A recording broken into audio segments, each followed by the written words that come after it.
बिस्मिल्लाहिर्रहमानिर्रहीम। Advocate Hafiz Abdul Naqif Bajwala chamber law city Pakistan से आज आपके साथ मुखातिब हूँ। आज की वीडियो में हम जर्मनी के असाइलम को डिस्कस करेंगे कि जो शख्स जर्मनी का असाइलम सीख करना चाह रहा है उसके लिए उसको क्या करना चाहिए। आज की वीडियो में हम स्टेप बाय स्टेप जर्मनी के असाइलम को डिस्कस करेंगे। तो जो शख्स यहाँ से पाकिस्तान से फ्लाई करना चाह रहा है या ढाका लगा के जाना चाह रहा है, ज़ाहिर है कि उसका पहले से प्रोग्राम होगा कि मैंने फलान कंट्री में जाके असाइलम सीख करना है। तो सबसे पहले उसको क्या चाहिए? सबसे पहले उसको ये चाहिए कि वो पाकिस्तान के अंदर ही जब अपने डॉक्यूमेंट वगैरह तैयार कर रहा हो, तो साथ-साथ ये है कि अपनी स्टोरी जो आप वहाँ पे जाके जब आपने असाइलम अप्लाई करना है, तो जो आपने स्टोरी वहाँ पे देनी है, वो यहाँ पे तैयार करे।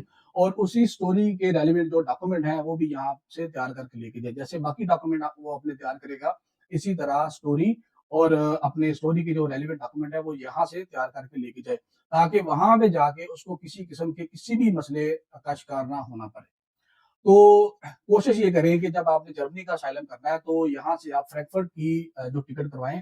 फ्रैंकफर्ट चूंकि वो जो फ्रैंकफर्ट गीजन जो इनका एक शहर है जो असाइलम की हब है उसके ज्यादा करीब है। जब आप फ्रैंकफर्ट चले जाएंगे तो उसके बाद आप बाई ट्रेन या बाई बस आप गीजन सिटी पहुंच जाएंगे। तो यहाँ पे भी बाकी कंट्रीज की तरह तरीकाकार है कि एक तो तरीका ये है कि जब आप बाय एयर जाएंगे तो जब आप इमिग्रेशन जर्मनी की करवा लेंगे तो उसके बाद भी आप असाइलम सीख कर सकते हैं।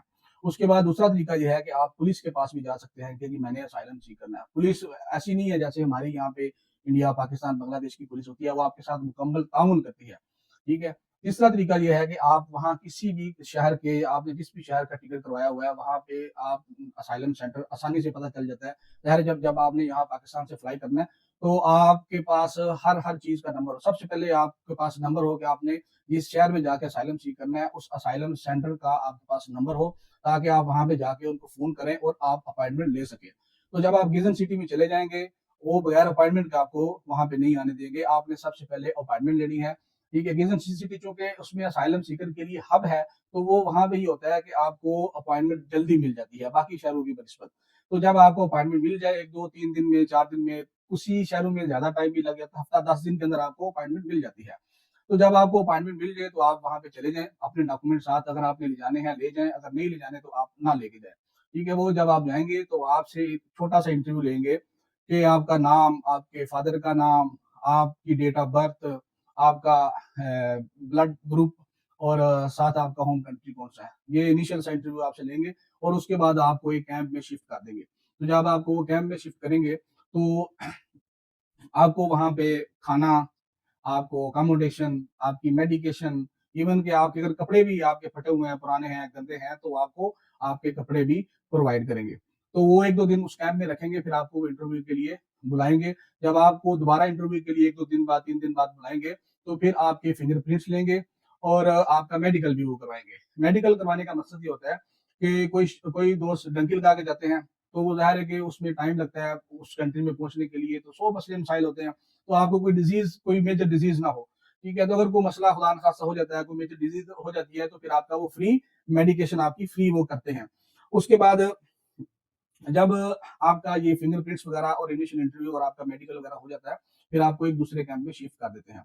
जब दूसरे कैंप में शिफ्ट करते हैं तो ये तकरीबन 5 से 6 महीने के लिए आपको दूसरे कैंप में शिफ्ट करते हैं। तो इसी दौरान आपको वो थोड़ा सा एक मंथली कोई 120 30 यूरो 40 यूरो वो आपको देना भी शुरू कर देते हैं।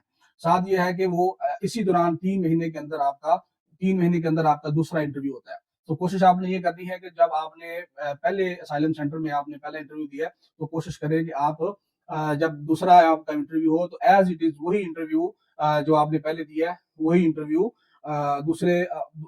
दूसरे इंटरव्यू में भी आप वही बातें बताएं जो आपने पहले इंटरव्यू में बातें बताई हैं। उसका तरीकाकार आसान ही होता है कि जब आपने पहला इंटरव्यू दिया तो वो वापस घर आए आप और आप वो उस इंटरव्यू को लिख लें। तरीकाकार सबसे बेहतर तरीका यह है जो मैंने आपको पहले बताया कि आप बिफोर ट्रैवल अपनी स्टोरी और अपने डॉक्यूमेंट अपने पास रखें। ठीक है। अगर आप सम केस अपना नहीं रख सकते तो उसका तरीकाकार फिर ये है कि आप अपने पास लिख कर रख ले, ताकि आइंदा जब इंटरव्यू होगा उसके लिए आपको जो है वो मुश्किलात का सामना ना करना पड़े। अच्छा, जब आपको फिर दूसरे कैंप में शिफ्ट करेंगे तो उसमें आपका जो आपकी जो स्टाइपेंड है मंथली वो भी आपको थोड़ा सा ज्यादा करके दे देंगे। 500 400 500 300 से लेकर 500 तक आपको वो मंथली देंगे। और साथ इसमें ये एडवांटेज ये होता है कि आपको काम करने की भी इजाजत मिल जाती है। दो तरीके हैं कि आप अगर काम करेंगे तो आपको फिर वो जो मंथली देते हैं जो आपको जेब खर्ची से कह लें वो देते हैं। वो आपको वो नहीं देंगे, खाना पीना रिहाइश और कपड़ा वगैरह वो आपको देंगे, लेकिन वो मंथली आपको वो नहीं देंगे। अच्छा, इसमें ये है कि अगर बंदा वहां पे मजदूरी करता है, एक आम सा बंदा जिसको कुछ भी नहीं आता, टेक्निकल बंदा नहीं, एक आम बंदा जो मजदूर बंदा है, पढ़ा लिखा नहीं है, वो मजदूरी करता है, तो वो 800 से 1000 यूरो वो मंथली कमा लेता है। ये आपके ऊपर डिपेंड करता है कि आपने उनसे आराम से बैठकर खा पी कर उनसे 500 यूरो लेना है, या फिर मेहनत मजदूरी करके 1000, 1500, 1200 जितना भी आप कमा सकते हैं आपने कमाना है। ये तो था। हाँ, एक और चीज इसमें ऐड करूँ कि कुछ लोग जाके वहां पे इसी दौरान 5, 6, 7 महीने के अंदर एक पेपर मैरिज भी कर लेते हैं जर्मन औरत के साथ। अगर तो ऐसा कोई आपका चांस बन जाता है, तो फिर आपको वो जो पेपर है वो बहुत जल्दी मिल जाते हैं। अगर आप फैमिली के साथ गए हुए हैं, तो फैमिली को जो ट्रीटमेंट करते हैं वो थोड़ा-सा बेहतर तरीके से, पहले बंदे सिंगल बंदे को बेहतर तरीके से ट्रीटमेंट करते हैं, लेकिन फैमिली को ज़्यादा अच्छे तरीके से ट्रीटमेंट करते हैं।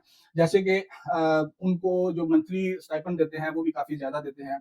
फिर उनको अगर जो रिहाइश मिलती है, और वो भी जितने ब बच्चे होते हैं, जितनी फैमिली होती है, उसके हिसाब से एक-एक कमरा हर फर्द को वो देते हैं। 1200 से 1500, 1400 फैमिली के हिसाब से वो मंथली वो भी आपको देते हैं। फिर आपके बच्चों की स्कूलिंग वो फ्री करते हैं, आपके बच्चों की ट्रैवलिंग, स्टेशनरी तक, बैग्स वगैरह तक, स्टेशनरी तक वो फ्री आपको प्रोवाइड करते हैं। फिर अगर आपका लक अच्छा हुआ, आपका गुड लक हुआ, आपका असाइलम पास हो गया, तो वो आपको 4 साल से लेकर 10 साल तक का वीज़ा जारी करते हैं। उसका फ़ायदा ये होता है कि आप अपने होम कंट्री के अलावा दुनिया के किसी भी कंट्री में आप ट्रैवल कर सकते हैं। और अगर खुदा ना खास्ता समहाउ आपकी बैड लक हुई, आपका असाइलम रिजेक्ट हो गया, आपका जो वो नेगेटिव आ गया आपका रिज़ल्ट, तो फिर आपके पास राइट है कि आप उसकी अपील भी कर सकते हैं। जब आप अपील करते हैं, तो सहूलियत आपके पास सारी, रिहाइश है, आपके पास बच्चों की मेडिकेशन वगैरह, आपके बच्चों की एजुकेशन, सारा कुछ आपका चल रहा है। तो मीनवाइल आप वो जब आप अपील करते हैं, तो उस अपील में भी 3-4 साल लग जाते हैं। अच्छा, ये तो थे एडवांटेज असाइलम सीकर के लिए। ज़ाहिर है कि जो जिस चीज़ का एडवांटेज होता है, उसका डिसएडवांटेज भी होता है। जब आप यहाँ से जाते हैं, अगर आप शादीशुदा हैं, पीछे बच्चे हैं आपके, आप तो सबसे पहली बात ये है कि आप अपनी होम कंट्री वापस नहीं आ सकते। कभी भी नहीं आ सकते। इनको वहाँ पे आप बुला सकते हैं। आपकी यहाँ पे कोई खुशी है, कोई गमी है, कोई शादी है, कोई ब्याह है, कुछ भी है, आप अपनी होम कंट्री में वापस नहीं आ सकते। और आपके बच्चे हैं पीछे, आप वहाँ पे कमा रहे होते हैं, बच्चों की तरबियत के मसाइल होते हैं। जब आप वहाँ पे बूढ़े हो जाते हैं, या कोई मसला मसाइल इस तरह का बन जाता है, तो फिर बंदा अकेला होता है। तो ये इसके डिसएडवांटेज हैं। तो उम्मीद करता हूँ कि आप को वीडियो पसंद आई होगी। तो अगर वीडियो पसंद आए, तो वीडियो को लाइक करें, चैनल को सब्सक्राइब करें, ताकि हमारी हौसला अफजाई हो सके। आपका बहुत शुक्रिया।